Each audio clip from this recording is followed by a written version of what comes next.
Straight away with the United Kingdom, a place whose very name after this week's events is beginning to sound a bit sarcastic.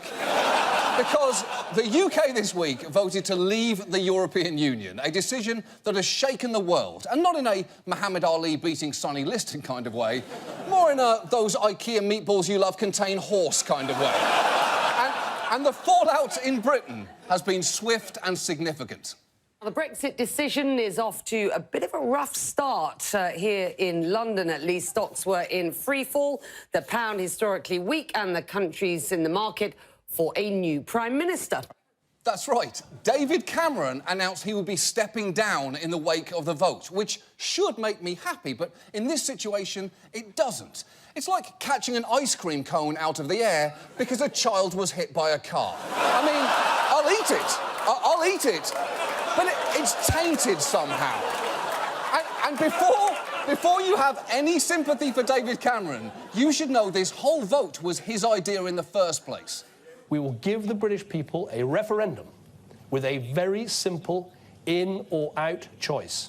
Yes, Cameron proposed the in or out choice himself, which he normally only does when he's deciding whether to fuck a pig's mouth. Meanwhile, the Brexit vote has boosted its two most vocal backers, Nigel Farage, leader of the UK Independence Party and three-time cover model for Punchable Face magazine, and Boris Johnson, a shaved orangutan with Owen Wilson's hair. And before and after the vote, both men drove home a common theme. I believe that this Thursday can be our country's Independence Day. Let June the 23rd go down in our history as our Independence Day!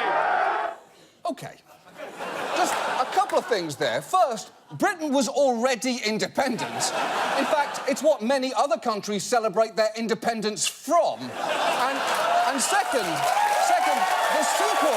the sequel to the movie they're quoting actually opened this week and features the wholesale destruction of London, which is beginning to feel pretty fucking appropriate right now.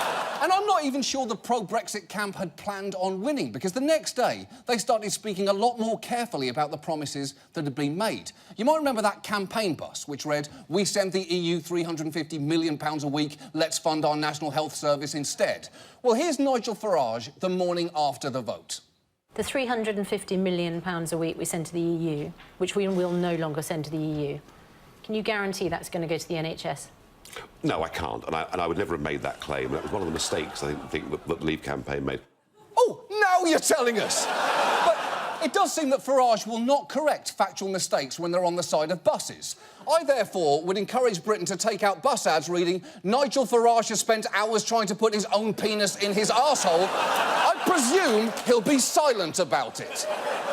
And while the benefits of a Brexit may well have been exaggerated, the downsides could be all too real. Prominent figures in Scotland and Northern Ireland are advocating for leaving the UK and rejoining the EU. Meanwhile, the EU is understandably worried about other member nations making exits of their own, so it may well negotiate as hard as possible to make an example of Britain.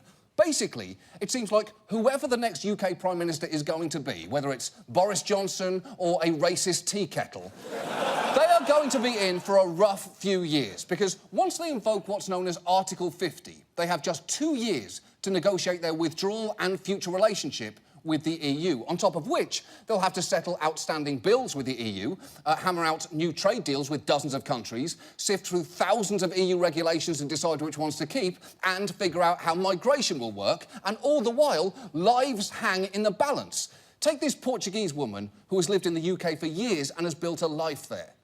I have two daughters. One was born in Portugal, the second one was born in UK, and they asked me this morning, "Mum, what is going to happen to us?" And I told them, at this point, no one knows. I don't know my future. I don't know how to explain my children what is going to happen to their future. Oh, perhaps I can help you with that, because it's easy. Just tell them that they might be screwed because a pig fucker called for a vote, a bus had some bullshit written on it, and then two idiots named Nigel and Boris quoted President Bill Pullman.